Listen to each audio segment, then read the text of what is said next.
compartimos pantalla nuevamente. No nos vamos a quedar tanto en los datos. Bueno, ya sabemos que el suicidio es la primera o segunda causa de muerte en el rango de 15 a 29 años de edad. Los pensamientos anormales, ¿no? Es decir, los pensamientos suicidas se vuelven anormales en los niños y adolescentes cuando la realización de estos pensamientos parece ser la única salida para sus dificultades. Es decir, cuando hay una visión de túnel, cuando ya no se pueden ver opciones, aunque las tenga ahí a la mano. Aunque mi amigo me esté preguntando, ¿cómo estás? ¿Cómo te sientes? ¿Qué pasa en tu vida?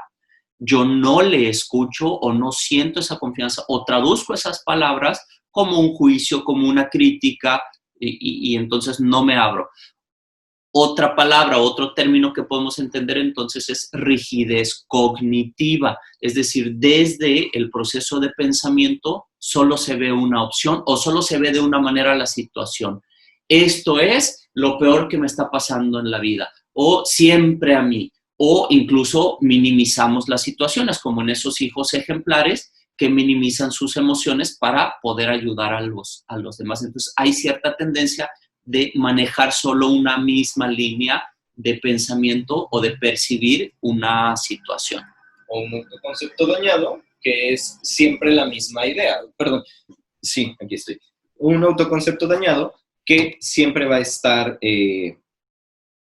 marcado con la misma idea, ¿no? Lo que veíamos, por ejemplo, en el video, inútil, ¿no? Esta idea, cómo se va enraizando, porque está la presencia del estímulo de manera frecuente y constante, entonces, pues el condicionamiento también está canijo, ¿no? Entonces, me voy clavando con este autoconcepto y ya cualquier persona que se me acerque, por default, yo mismo me voy a prejuzgar y me va a decir inútil. Y entonces todo lo que pronuncia esa persona me puede hacer sentir de esa manera. Por eso también el verbalizar de manera profunda, el verbalizar de manera adecuada es importante para que entonces en algún momento no se perciba lo que estamos haciendo como un juicio, ¿no? Pensarlo es diferente de contemplarlo como la única opción. Lo que yo comentaba, no es malo pensar a lo mejor en la muerte, no es malo a lo mejor un día despertar y preguntar, ¿y si dejo de existir, qué onda, no? Eso no es tanto problema. Incluso tener ideas de cómo pudiéramos a lo mejor quitarnos la vida o reconocer formas de suicidio, porque ahora incluso hasta en las películas lo podemos ver o en las noticias lo podemos ver. Y entonces pensar en eso y reconocer que son formas para quitarse la vida no es lo mismo que contemplarlo como la única opción. Ahí es donde rayaría un poquito o lo podríamos considerar ya como parte de un pensamiento anormal, porque ya tiene distorsiones cognitivas que van a generar pues, respuestas orgánicas obviamente no saludables para la persona. Es decir, es normal vivir malestar, es normal tener un mal día. Lo que no es normal es poner la sonrisa y fingir que no pasa nada, ¿no? Como esa positividad tóxica o esa positividad falsa, ¿no? De que de veras me siento de la patada, pero yo sonrío y a ganar, y todo muy bien. Cuando me está yendo de la chingada, sí, ¿no? O sea, no es así. O sea, a veces tenemos malos días, a veces nos levantamos enojados y no tenemos razón aparente. Hay que poder aceptar y abrir esas conversaciones o esos sentimientos. Pues eso es normal. Anormal es que no hagamos caso a eso y precisamente veamos entonces la muerte como la única opción o la única escapatoria a todo ese sufrimiento que de una u otra manera pues no se le pudo dar resolución. Bien, entonces, factores protectores. Bueno, hay patrones familiares que van a ayudar a que salgan avante los chavos y una es buena relación con los miembros de la familia y el propio apoyo familiar. Y aquí también creo que vale la pena ya salirnos de los clichés. El concepto de familia ha cambiado, así como el concepto de la locura ha cambiado a través del tiempo y la historia del ser humano en las diferentes culturas, pues el concepto de familia también. ¿Sí? Ya les dice concepto y función. Así es, van cambiando realmente. Entonces ya olvidémonos de decir que la familia natural, que la familia de sangre, que la familia va a ser como el concepto se entienda en este momento, ¿sí? Pero entonces ¿Cómo queremos construir ese concepto? Bueno, lo queremos construir como que la familia es con quienes yo estoy constantemente, con quienes tengo contacto. Y eso puede ser que viva con mis amigos, que viva con mis roomies, que viva con mis tíos y no con mis papás, por ejemplo, o mis compañeros de trabajo, precisamente, en los 10 minutos de receso donde a lo mejor nos tomamos un café ahí profe con profe, o sea, vaya, esto de apoyo familiar, pues, o buena relación, tomémoslo no solo una cuestión cosanguínea, sino de la interacción que tenemos constantemente. En cuanto a estilos cognitivos y de personalidad, bueno, estas habilidades para interactuar socialmente son muy importantes. Es decir, el aislamiento social es un factor de riesgo. Por lo tanto, sí es importante fomentar habilidades de comunicación, de expresión, de escucha, sobre todo. Ya lo veremos la sesión 4 cuando nos toque ver los primeros auxilios psicológicos, pero realmente intervenir una situación de riesgo tiene que ver más con escuchar que con hacer algo, que con hablar. Pero bueno, lo entenderemos profundamente en la sesión número 4. Ok, nos quedan 10 minutitos para concluir. Vamos a ver hasta dónde alcanzamos a avanzar. Factores protectores también es saber pedir ayuda o saber buscar ayuda. Muchas veces eso pasa con los chavos, que no saben pedir ayuda. No saben cómo decir, me siento mal y necesito esto. Eso tiene que ver también con lo que poníamos hace rato en el pizarrón, ¿no? O sea, cuáles son factores individuales, cuáles son factores sociales, ¿no? Porque por eso les decía, sociales, socioculturales, sociopolíticos, sociodemográficos, lo englobe nada más como sociales. Aquí vamos a entender que estas esferas o estas figuras también nos van a poder ayudar desde la protección o van a sumar a ser factores de protección para entonces reducir lo que podríamos denominar la letalidad del fenómeno, porque la persona ya lo está viviendo, no es como que todavía esté ajena, no es como tal, ay, no, nunca pienses en eso, más bien es, vamos a reducir la letalidad de este pensamiento. Nuevamente, deja de pensar que es la única opción y entonces vamos a explorar otras alternativas. Ok. Bueno, factores y situaciones de riesgo, como decíamos, hay desde lo macro hasta lo micro, ¿no? En factores culturales y sociodemográficos, bueno, obviamente el tema socioeconómico es importante, es decir, donde se vive en colonias que son discriminadas, por ejemplo, por cuestión racial, por cuestión de clase social, pues son factores de riesgo. En lugares donde, o en familias o entornos donde, pues literal no hay dinero ni para comer, pues por supuesto que ahí hay un factor de riesgo, hay grados de desesperanza bastante importantes. Por ejemplo, sabemos que la mayoría de los pobres, pues nacen pobres y se mueren pobres, es decir, romper esas barreras socioeconómicas, la verdad es que es bastante complicado, ¿no? Y bueno, provoca mucho malestar. Los patrones familiares destructivos y los acontecimientos traumáticos en la niñez marcan mucha tendencia de cómo va a ser la vida también de esos adultos. No podemos evitar malas experiencias en la vida, pero sí podemos propiciar el abordarlas, el que se trabajen, para que no haya un impacto posterior más importante. Llámese, por ejemplo, pensando en algún caso que me ha tocado trabajar, llámese un accidente en moto, ¿no? Un chavo que lo atropellan, él andando en su moto, no hace nada, no se atiende, lo toma como si no hubiera pasado nada y desarrolla un trastorno de estrés postraumático donde tenía ataques de pánico, aparentemente sin saber por qué. Bueno, resulta que jamás trabajó ese momento tan traumático que a lo mejor alguien pudiera decir, no pasa nada, chocaste, todo el mundo hemos chocado en la vida. Pues sí, pero el impacto en cada quien pues es particular y diferente. Entonces, saber abordar los temas con los padres, es decir, si estamos viendo en un infante ciertas situaciones o ciertos indicadores, si pasó uno, voy a hacer el acercamiento con este chavo, como decía Alex, oye, estoy viendo esto, estoy viendo que ya no te comes tu sándwich como te lo comías todos los días, ¿qué está pasando? O que ya no trae sándwich. O que ya no trae sándwich, por ejemplo, o que de repente llega siempre alineado el niño y de repente lo vemos 2, 3 semanas desalineado. Con los restos de gel, con el uniforme mal acomodado, ¿sí? O que empieza a quedarse dormido en la clase. Entonces, antes del regaño es, oye, estoy notando este cambio en ti. ¿Qué está pasando? Ya si el niño no quiere hablar, le da pena, se siente intimidado, etcétera, etcétera, etcétera, entonces, por supuesto que hay que recurrir a los tutores. Esa es la obligación legalmente, pues ellos tienen esa responsabilidad.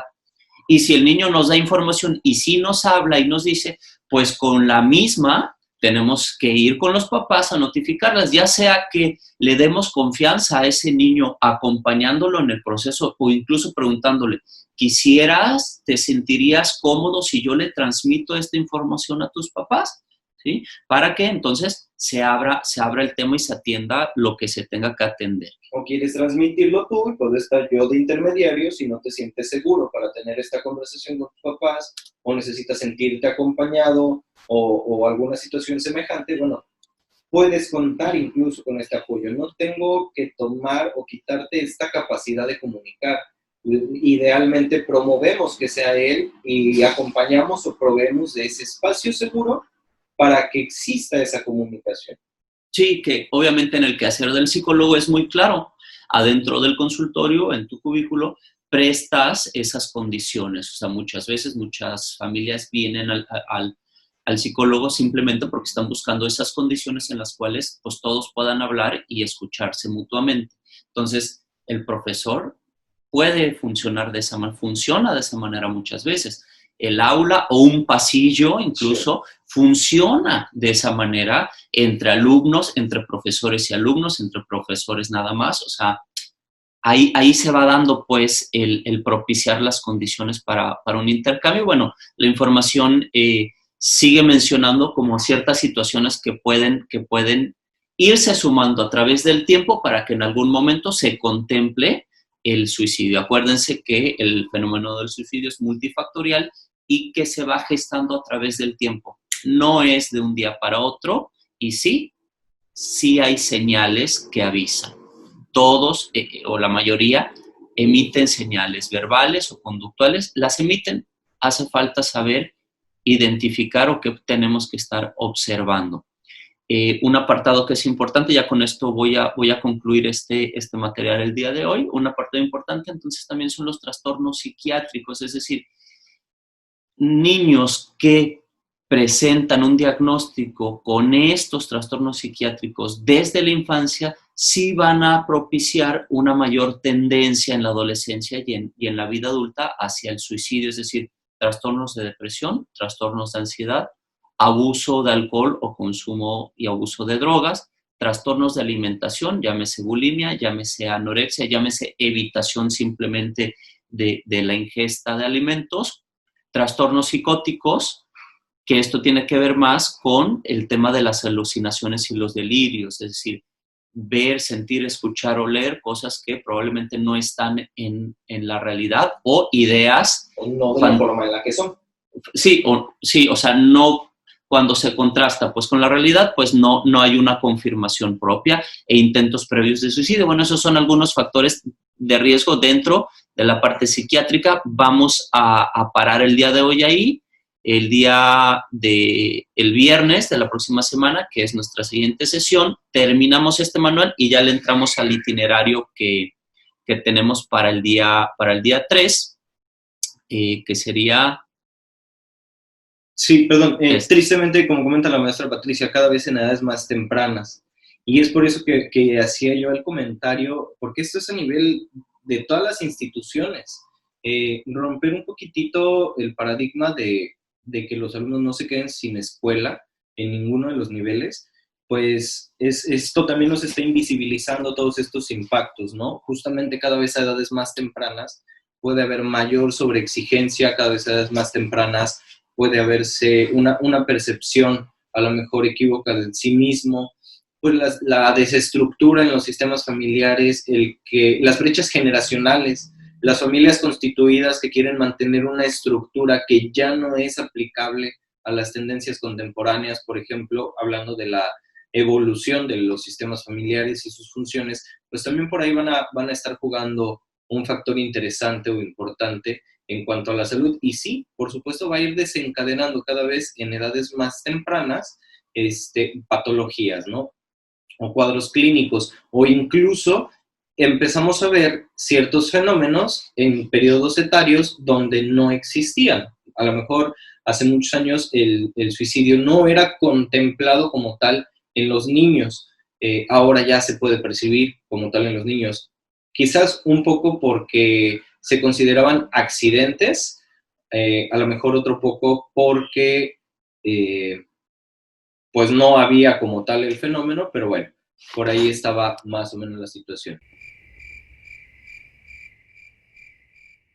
3 participaciones sobre la línea de pensamiento de yo como docente, ¿qué hubiera hecho para llevar a cabo esta comunicación, ¿no? de alguien ha cometido el acto? Porque, bueno, no sé, yo creo que es algo independientemente de si estamos o no capacitados, pero que es algo complicado en términos humanos. Entonces me gustaría escuchar esas 3 participaciones, quien quiera, levantamos la manita y vamos llevando ese orden. ¿Yo puedo hablar? Adelante, claro que sí. Ok, referente a la pregunta que usted hace del tema del docente, cómo poderlo llevar, vuelvo a lo mismo y ustedes lo han comentado, no es fácil para nosotros que no somos los expertos como un psicólogo poder llevar estas situaciones o cómo poderlo dirigir. En lo personal, ¿cómo podría yo como docente quizá poder orientar si veo a un alumno, si realmente conozco a mis alumnos? Nada menos el otro día tuvimos una charla la maestra Patti y su servidora de una alumna en específico, que yo le contaba que yo veía a esta alumna como triste, como ausente, y que anteriormente la alumna pues no era así, o sea, en pocas palabras, y que inclusive yo en su momento le decía a la alumna que si tenía alguna situación, pues que con toda confianza se acercara a comentarlo, ¿no? A lo mejor no con nosotros, pero con alguien. Yo creo que yo en lo personal, yo lo haría de esa manera. No me puedo adentrar tampoco al estudiante a obligarlo a que me comente o me diga por lo que está pasando. Vuelvo a lo mismo, no soy la persona experta en la situación. Y creo que también pienso yo que meternos mucho en el alumno como tal, de qué te pasa, cuéntame, es también como invadir su espacio y volvemos siempre a lo mismo, ¿no? Los derechos humanos tenemos que protegerlos y será como estarle violentando sus derechos y creo que hasta nos podríamos meter en problemas como docentes y como institución. Yo pienso que si yo veo algo así, yo sí hablaría con los padres de familia, aunque desafortunadamente hay padres de familia que han llegado a decir que sus hijos son mayores de edad y que en pocas palabras sus hijos saben lo que hacen.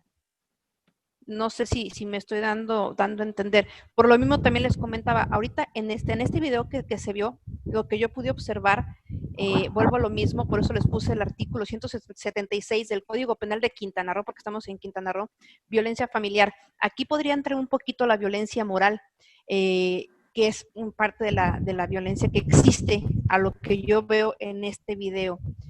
Sí sería importante que lo lean y ahí son focos rojos para nosotros poder como docentes ver, derivarlos inmediatamente con un psicólogo, porque inclusive yo he pedido ayuda a psicólogos de ahí de la universidad, oye, tengo un caso así, ¿cómo le hago? ¿Te puedo mandar el alumno? Yo lo manejaré de esa forma, pero sí son temas muy, muy complicados en lo personal que, pues ahora sí, no, a mí en lo particular me gustaría que ustedes como expertos nos orientaran cómo podemos hacerle, ¿no? Para no meternos en problemas y no perjudicar más en este caso al alumno.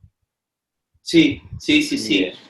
Para allá vamos. Para allá vamos, así es. Digo, así un pequeño adelanto en eso es construir comunidades, precisamente, construir relaciones interpersonales de confianza, sobre todo. Es decir, por supuesto que no vamos a perseguir a los chavos para que nos digan qué les pasa en su mundo, más bien vamos a establecer las condiciones adecuadas para que les surja esa confianza de recurrir a nosotros y entonces comentarnos lo que les está aconteciendo. Entonces, pues sí es complicado concebirnos como inexpertos o como no profesionales y vernos en la situación de tener que abordar una situación. Pero, insisto, en el construir esa comunidad también, pues ya no me siento solo, es decir, puedo escuchar a este chavo porque está acostumbrado o porque tiene la confianza de venir conmigo a mi oficina porque tal vez sabe que mi puerta siempre está abierta, pero me habla y me dice todo lo que le pasa y de ese todo, a lo mejor yo le voy a resolver un punto o 1.5, pero sé que mi colega de la puerta de al lado puede cubrir ese otro 0.5 que haga falta. Y sé que mi director o sé que la señora de la limpieza pues tiene cómo resolver los otros puntos que tal vez se pudieran necesitar. Con más claridad lo vamos a ver en los procedimientos de la próxima sesión. Ya va a ir tomando mucho más. También en ese sentido, o dentro de la misma respuesta, o en la misma línea, vamos a tener por ahí, en la medida que yo me permito, y esto no tiene que ver con la coerción, y hay que diferenciarlo. No es lo mismo participar que coercionar. Cuando yo me acerco con un alumno, ¿no? Independientemente incluso del nivel de vínculo que pudiéramos llegar a tener,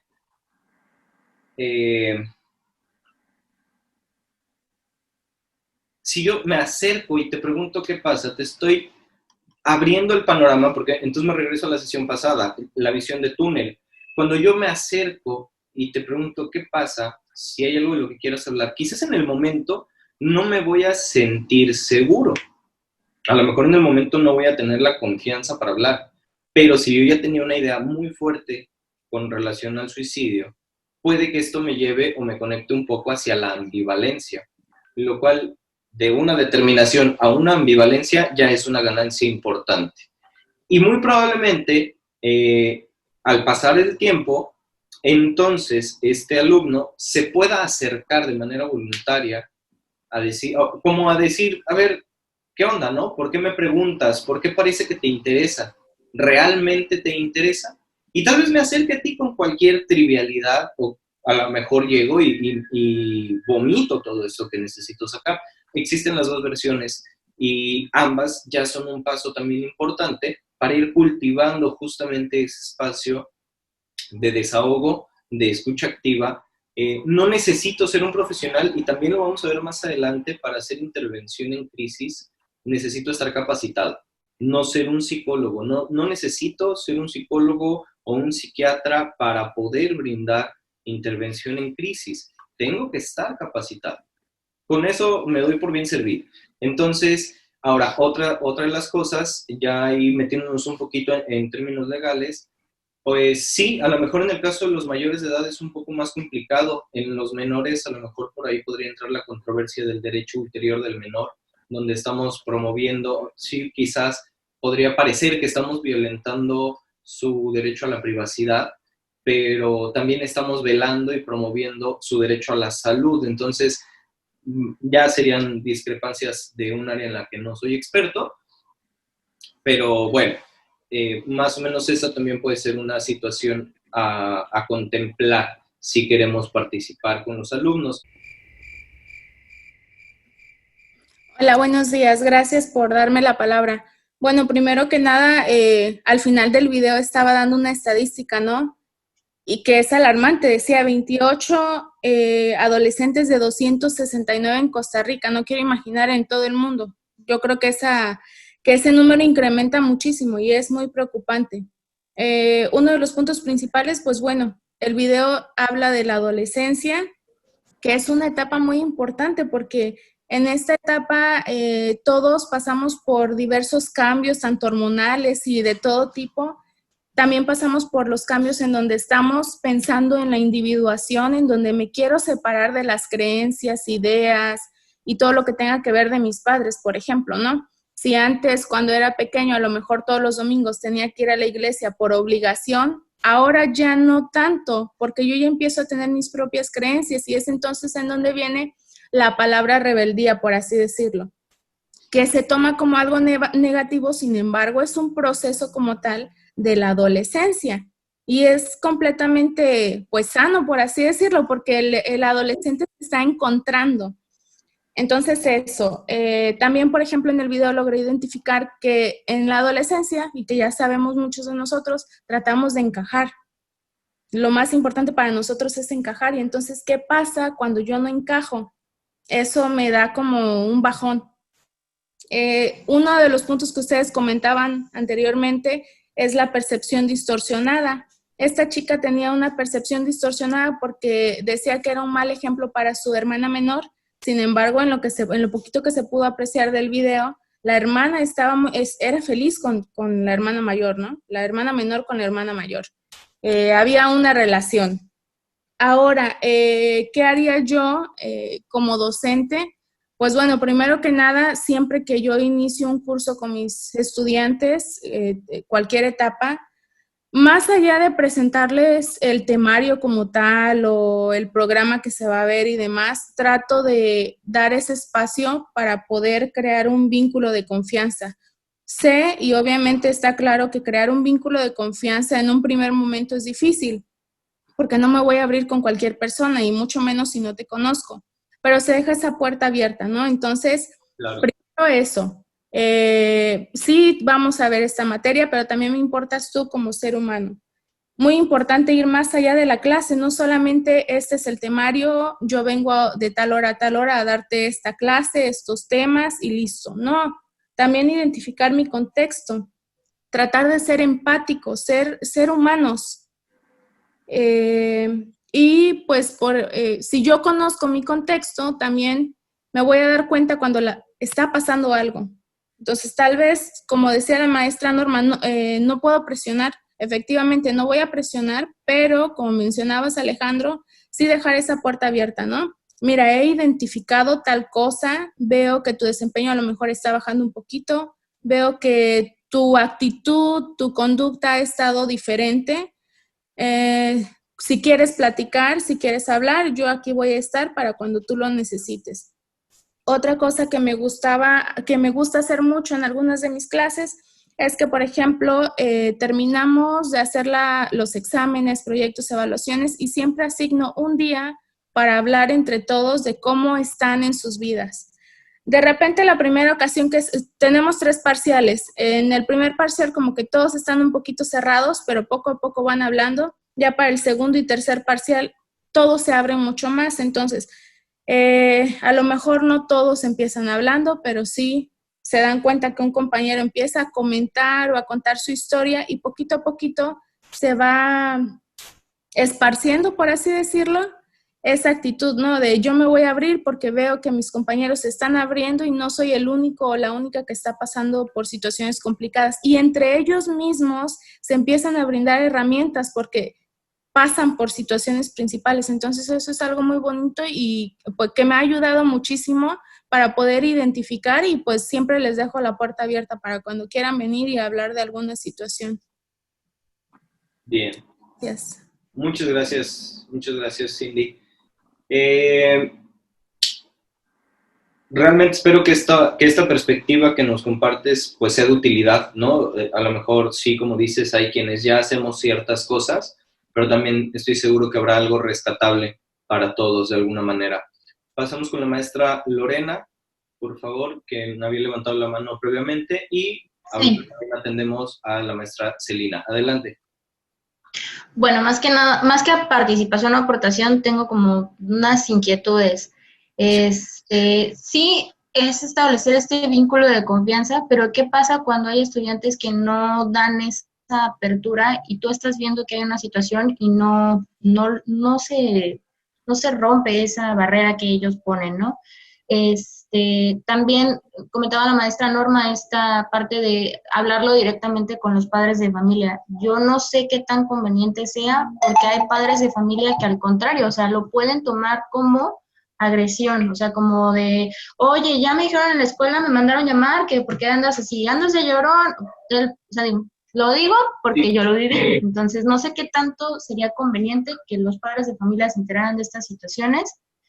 Y ahorita por el tema de la pandemia sí es un poco más complicado porque pues no tengo contacto físico con los estudiantes más que lo que veo en redes sociales, lo que tengo en comunicación por WhatsApp, por correo, por llamada, pero tampoco ser esta parte como invasiva de, oye, vi en tu Facebook que estás publicando que estás triste, que ya estás harto de estar encerrado. ¿Cómo llegar a este punto mediador de estoy al pendiente de ti, no quiero ser invasivo y también quiero que me abras que tengas esta apertura conmigo, ¿no? Son como estas inquietudes. Si no estoy frente a un grupo, probablemente va a ser un poco más complicado, ¿no? Y es entendible que si no estoy frente al grupo va a ser más complicado. La figura de la tutoría, por ejemplo, en la universidad, va a tener esas particularidades que nos está compartiendo, que nos está comentando. Sin embargo, desde mi experiencia, yo sí he tenido ocasiones donde veo cosas que llaman o detonan la atención y lo más que me permito hacer es enviar un mensaje directo y poner, ¿todo bien? Nada más. No, sí, que ¿por qué? Y demás. Bueno, a mí particularmente me da la impresión de esto, ¿no? O sea, a mí me está llegando este mensaje con esto que estás compartiendo. Entonces, pues me llamó la atención y es por eso que te pregunto. También esto, en términos ya afectivos y de vínculo, puede generar que el alumno diga, wow, le importó a alguien. O sea, alguien le prestó atención a este mensaje que estoy enviando y me está dando resultado. O sea, sí estoy obteniendo algo de atención. Entonces, también por ahí puedo ir en algún momento conectando. Ahora, si veo que esto es muy recurrente, pues sí, o sea, te pido hablar directamente. Por eso es romper el silencio. Porque esto que estamos mencionando, o esta incertidumbre como si la privacidad o si el derecho y que si estamos siendo invasivos o no, pues yo creo que en la medida que podamos romper el silencio desde el respeto, desde la tolerancia y desde la humanidad, esto me parece que sale sobrando realmente, ¿no? O sea, no estoy siendo impositivo cuando yo voy con la intención, además esa es otra, cuando yo voy con una verdadera y genuina intención por apoyar o por aportar, también al final del día se siente o se percibe. Enviamos indicadores de comunicación no verbal que pueden ser percibidos perfectamente por el estudiante y entiende cuando mi intención es genuina o cuando a lo mejor nada más estoy ahí por el chisme, ¿no? Y esto también puede ir cerrando un poquito. No es preguntar por preguntar, no es preguntar por obligación. Nuevamente, en primeros auxilios psicológicos lo vamos a entender. También me tengo que visualizar a mí cómo estoy. Si esto es un tema sensible para mí, si este es un tema que considero que se me puede salir de las manos, si le entro con miedo, pues no lo hago realmente. Y ahí sí es comunicar. Por ahí el principio de ponerme en riesgo a mí o a terceros va a ser un parteaguas también en la toma de decisiones. Si yo supiera que es una cuestión donde tu vida no peligra, pues a lo mejor lo puedo respetar, estar ahí al pendiente, dejar esa puerta abierta, hacerte evidente que hay alguien que está prestando atención sin obligarte.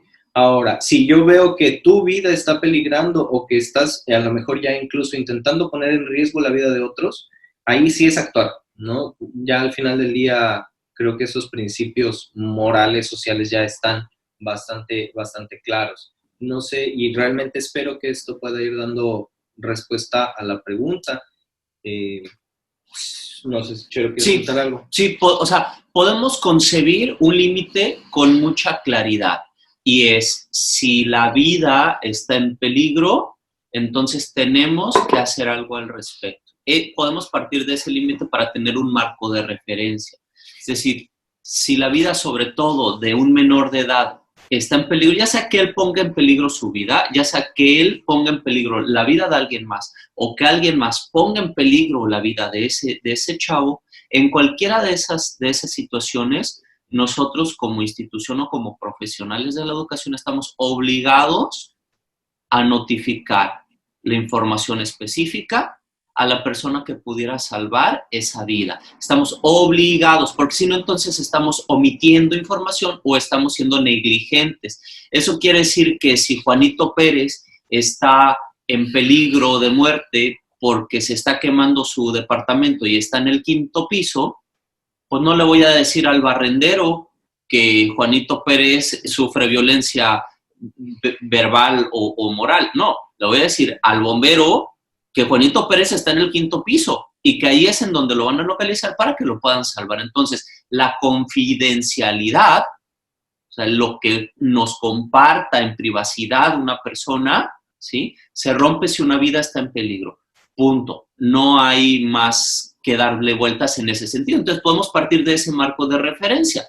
En el otro lado de ese marco de referencia, pues está lo que decíamos, esta cuestión de construir esas relaciones, construir esas confianzas, o por lo menos establecer los contextos o los entornos donde se va a dar esa apertura. Es decir, yo puedo ser mañoso como profesor y decir, de mi clase de 2 horas siempre doy 10 minutos de receso, pero ¿saben que el receso está dentro del aula?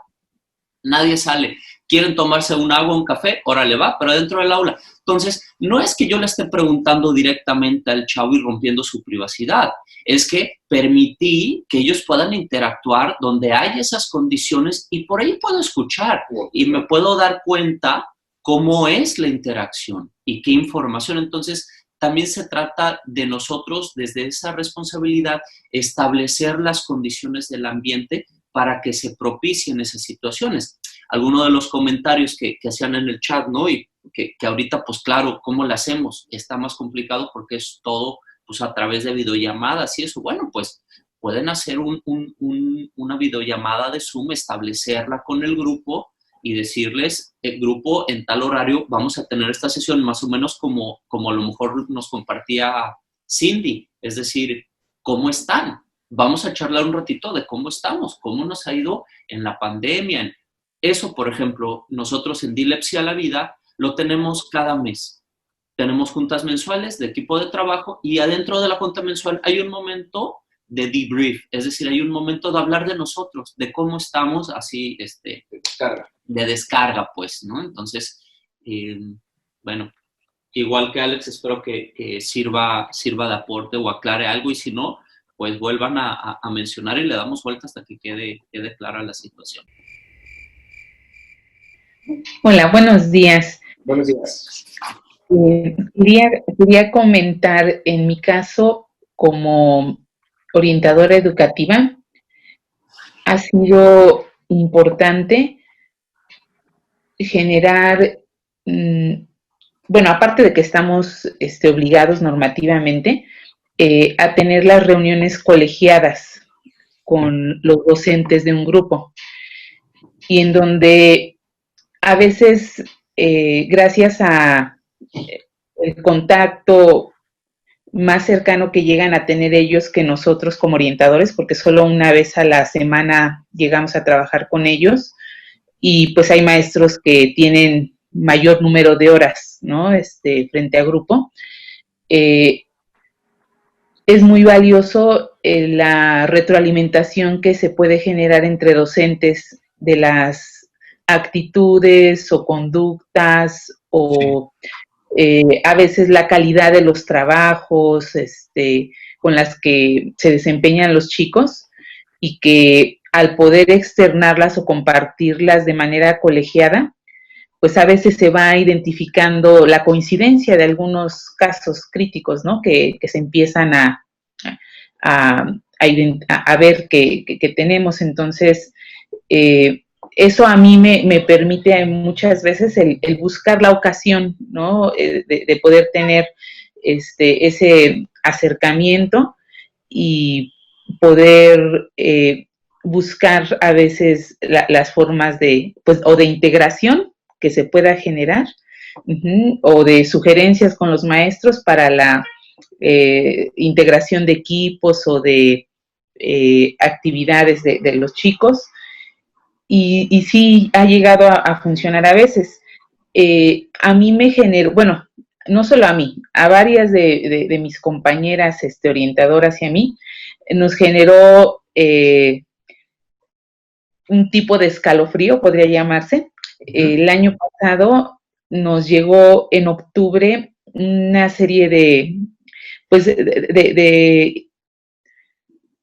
infografías, precisamente algunas de ellas nos las compartían ustedes la semana pasada, para trabajar en octubre la prevención del suicidio con los jóvenes. Y definitivamente hubo quien de mis compañeras no quisieron entrarle, ¿no? Porque genera, como dicen, ¿no? Como bien dicen, pues a veces ese reconocer que no puedo trabajar este tema. Y en el caso personal me animé a abordarlo. Hubo 2 casos que identifiqué después, al término de trabajar los mitos y realidades, y me percaté que muchos de los jóvenes han tenido experiencias cercanas de familiares o amistades que pues habían vivido, ¿no? Este tipo de pérdidas de alguien por suicidio, y muchos tomaban a bien que se abordara el tema, muchos tomaban a mal que era algo muy delicado, que no se podía trabajar, y al final creo que el resultado fue el hablar, ¿verdad? El hablar de un tema que parece muy, pues sí, escabroso, muy, muy riesgoso, y en donde pues la recomendación más importante fue poder generar esa sensibilización sobre este tema y poder ser, pues, como si fuéramos no solamente docentes, ¿no? Sino como compañeros de un grupo, observadores a veces de lo que en corto y muy en privado, a veces ellos como mismos estudiantes logran percatar de algún compañero, ¿no? O de algún familiar o de alguna amistad, y que al final no está en sus manos resolverlo, pero sí el sugerir, el ser buenas orejas a veces, o el pedir la ayuda, ¿no? Para con algún profesional, con algún adulto, y que siempre, pues con esas redes que ustedes mencionan, pues puede buscarse esa una salida, ¿no? Una salida para apoyar a alguien. Sin embargo, pues sí es algo que no es fácil, y que sí, al menos dada la naturaleza de mi trabajo y de mi formación, pues creo muy importante el prepararnos como ahora estamos, ¿no? Con profesionales del tema como ustedes, porque siente uno a veces rebasadas las situaciones con los jóvenes. Ok. Fíjate que de pronto estaría padre si nos puedes compartir, ya sea por escrito o por algún medio o incluso de manera verbal, parte de estas recomendaciones que comentabas que hacías para las integraciones o para las dinámicas, ya después de escuchar y captar un poco más el consenso y el contexto en el cual se están desempeñando. Sí es creo que importante que a lo mejor por ahí nos puedas repercutir en eso. Pero adicional a lo que nos pudieras compartir, las recomendaciones a nivel internacional, hay 3 palabras clave: conocer las señales, escuchar y conectar, ¿no? Por eso es importante también todo el abordaje que hemos hecho, explicar cuáles son los factores que se están relacionando, factores de riesgo, factores protectores, cómo se va construyendo, cómo podemos diferenciar niveles de riesgo, para que entonces también podamos conectar con las instituciones más competentes. Si yo veo que ya es un alumno que incluso de pronto dejó de asistir a la escuela, y sí me pongo en contacto con los familiares, inevitablemente. Ahora, si ya es un alumno autónomo y no tenemos contacto con los familiares, pues a lo mejor con los mismos compañeros vamos buscando la forma de ir haciendo el enlace o la alianza para ir tratando de rescatar a esta persona. E incluso si llegamos a entender o escuchar que ya está en riesgo directamente, pues incluso saber que podemos marcar el 911 y va a llegar algún tipo de atención, según el contexto en el que estuviera viviendo este chico, ¿no? Entonces, por eso es importante conocer realmente estas señales, estos indicadores, cuáles son las instancias, es decir, todo lo que rodea a este fenómeno, escuchar, obviamente, para poder detectar y finalmente hacer conexiones también adecuadas, ¿vale? Me gustó mucho la participación.